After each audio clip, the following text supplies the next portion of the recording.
September 1 నుంచి 3 రోజుల పాటు ఉక్కు నగరం గురజాడ కళాక్షేత్రంలో ఏఐటీయూసీ జాతీయ సమితి సమావేశాలు జరుగుతున్నాయని ఏఐటీయూసీ విశాఖ జిల్లా ప్రధాన కార్యదర్శి, జాతీయ సమితి ఆహ్వాన సంఘం ప్రధాన కార్యదర్శి జిఎస్జే అచ్యుతారావు తెలిపారు. ఏఐటీయూసీ జిల్లా సమితి ఆధ్వర్యంలో గాజువాక ఎస్బిటి హోటల్లో శనివారం మీడియా సమావేశం జరిగింది. సమావేశంలో అచ్యుతారావు మాట్లాడుతూ ఉక్కు నగరంలో జరుగుతున్న ఏఐటీయూసీ జాతీయ సమితి సమావేశాలకు దేశవ్యాప్తంగా ఉన్న 29 రాష్ట్రాల నుంచి 370 మంది ప్రతినిధులు హాజరవుతున్నారు అని అన్నారు. సమితి సమావేశాలు ముగింపు సందర్భంగా సెప్టెంబర్ 3న నగరంలోని సరస్వతి పార్క్ నుంచి కార్మిక ప్రదర్శన, జీవీఎంసీ గాంధీ విగ్రహం వద్ద బహిరంగ సభ నిర్వహిస్తామని అన్నారు.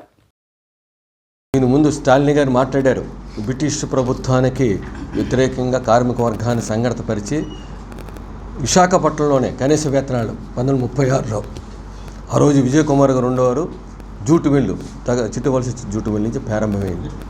అది బొంబాయి వరకు పాకింది. ఈరోజు అక్కడ ఉన్నటువంటి దత్తా సామంత్ కానీ, డాంగయ్య గారు కానీ ఈ కనీస వేతనాలు ప్రభుత్వానికి వ్యతిరేకంగానే తెచ్చుకున్నటువంటి కార్మిక సంఘటనగా అయ్యి తెచ్చుకున్న హక్కులు ఇది.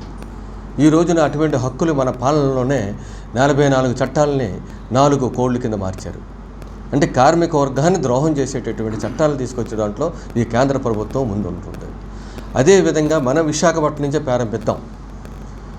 దాదాపు 10,000 మంది 20,000 మంది కార్మికులు పనిచేసేటటువంటి పోర్టు ఈ రోజున 2,000 మందితో పనిచేస్తూ ఉంది. 10,000 మంది దాటి ఉన్నటువంటి సిప్పియార్డ్ ఈ రోజు 600 మందికి వచ్చింది. ఇక్కడ ఉన్నటువంటి జింక్ ప్లాంట్ లాభాల్లోనూ ఆ రోజు 630 కోట్ల రూపాయలు ఉంటే 560 కోట్ల రూపాయలకు అమ్మేశారు. లాభాలు ఉన్నంటే లాభం వస్తేనే ఆ ఫ్యాక్టరీ మనకు ఉపయోగపడుతుంది.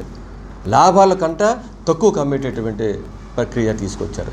అలాగే గంగవరంలో ఉన్నటువంటి చుట్టుపక్కల ఉన్నటువంటి నిర్వస్తులందరూ బాగుపడతారని స్టీల్ ప్లాంట్ ల్యాండ్లోనూ గంగవరం ఇచ్చిన ల్యాండ్ ఇస్తేనే గంగవరం పోర్టు ఇక్కడికి వచ్చింది.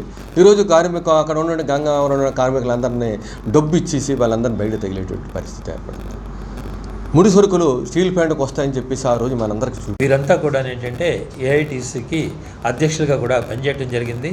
కనుక దేశానికి స్వాతంత్రం రాకముందే బ్రిటిష్ పార్లమెంట్లో అసలు కార్మికులు 7 ఉన్నట్లయితే యూనియన్ పెట్టుకునేటువంటి ట్రేడ్ యూనియన్ యాక్ట్ని మొట్టమొదట బ్రిటిష్ పార్లమెంట్లో పాస్ చేయించినటువంటి ఘనత ఏఐటీసీది.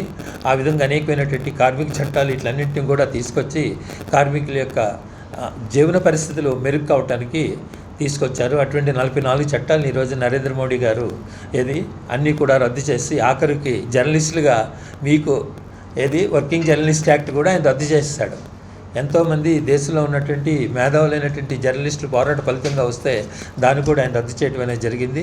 కనుక అట్ల స్థానంలో 4 కోట్లు పెట్టి ఈ రోజున అసలు కార్మికులు అనేటువంటి వాళ్ళకి ఏ రకమైనటువంటి సమాజంలో ఒక రకమైనటువంటి గౌరవప్రదమైనటువంటి జీవితాన్ని గడుపుకునేటువంటి పరిస్థితి లేకుండా ఆయన చేయటం అనేటువంటి జరుగుతుంది. పబ్లిక్ సెక్టర్లో ఎలా గమ్ముతున్నారు.